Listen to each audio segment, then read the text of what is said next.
The Borderlands collection, Pandora's box. It has officially been announced. This isn't what I originally had planned today, as I'm sure you can assume, and I want to apologize real quick if my voice sounds a little bit stuffy, as I am feeling a little bit under the weather. But in the early hours of Thursday, it leaked on the Microsoft Store, and I'm going to show a Reddit post because this is where I heard about it, that the Borderlands collection, Pandora's box, is dropping today. And then at 7 o'clock this morning, around 6 to 7 hours after the leak, it was officially confirmed and released with an announcement also coming from the Borderlands Twitter account. Waking up to this was, well, first off, the art itself is fucking badass. And if that was a physical collection I could buy, let's say it came in that box that has that art on it, and I can actually open up like a metal crate or a tin or something with that art from the Pandora's collection, okay, maybe, just maybe, I'd buy it. But as far as I know, it's strictly a digital collection of, you guessed it, games most of us already own. And to toss in that I mentioned how they could possibly shadow drop this collection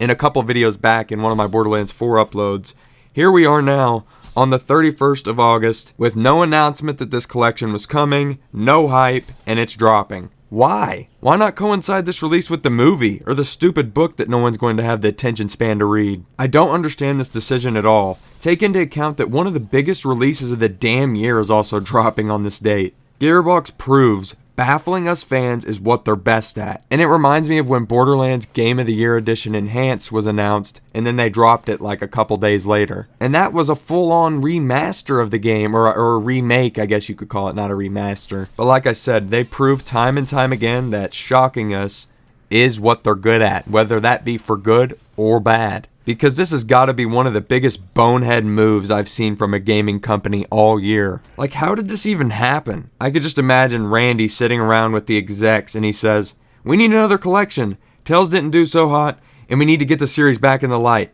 Exec raises their hand, right? "What if we tried remastering Borderlands 2? Randy replies, "Why would we do that?" Executive replies with, "Well, sir, it's obvious. The fans want it." And I think he'd say something like, "Fuck 'em. We're releasing everything again." And then I imagine that executive would then slowly put his hand back down and say, "Sounds good, sir." So, with a price tag of $60, if you've never played them, sure, that's a hell of a deal. Guys like me, on the other hand, I'm going to keep my $60 for other things because I make good life choices. And I should also mention that it's not going to be $60 forever. The normal price tag, and I should also say this is US, because money's obviously a little different over in the United Kingdom, Canada, etc. The normal price tag this thing has been set at is $150. I'm sorry, but even if you told me I had to pay $150 for the newest, most beautiful, fucking most perfect game you could ever ask for, I'd still be hesitant to even think about spending $150. Do you realize the world situation we're going on? You really think people are going to want to spend $150 on that?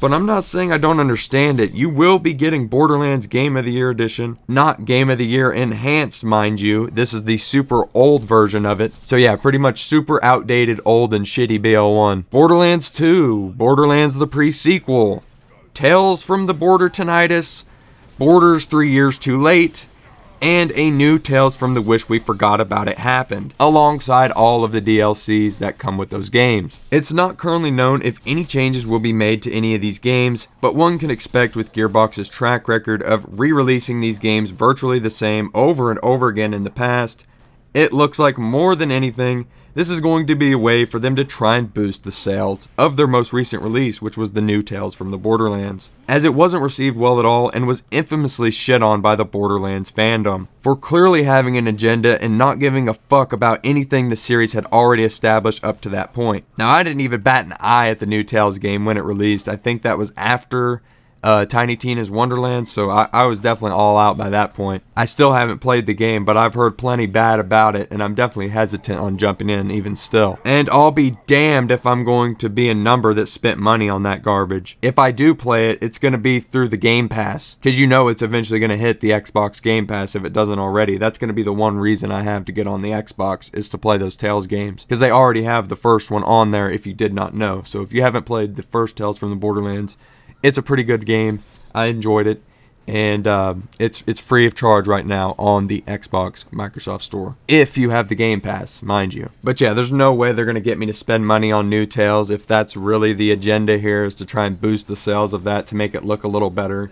You know, putting good games in a collection with it, just to get the sales up of one of your titles. That's pretty sad if that's what they're trying to do here. But with the way it was just stealth dropped / shadow dropped, whichever term you want to use, I don't see any other reason to do this other than to try and boost the sales numbers and make a couple extra dollars off your fan base. The Pandora's Box collection is nothing but a cash grab. I feel bad for whoever designed the absolute kick-ass art for such a meaningless money printer. It just makes no sense to me, man. But I would like to hear what your thoughts are in the comments below. Are you going to buy this collection? Or are some of you excited for maybe that, they announced the new Switch Ultimate Edition of Borderlands 3? Are any of you guys going to be picking that up? I think I saw that it was releasing on October 6th. If you did not know, when you play on Switch, there will be a Borderlands 3 Ultimate Edition coming. So, I mean, that's good news for you guys who play on Switch if you're wanting to hop in on that. And apparently there was some new cosmetic stuff that was added into Borderlands 3.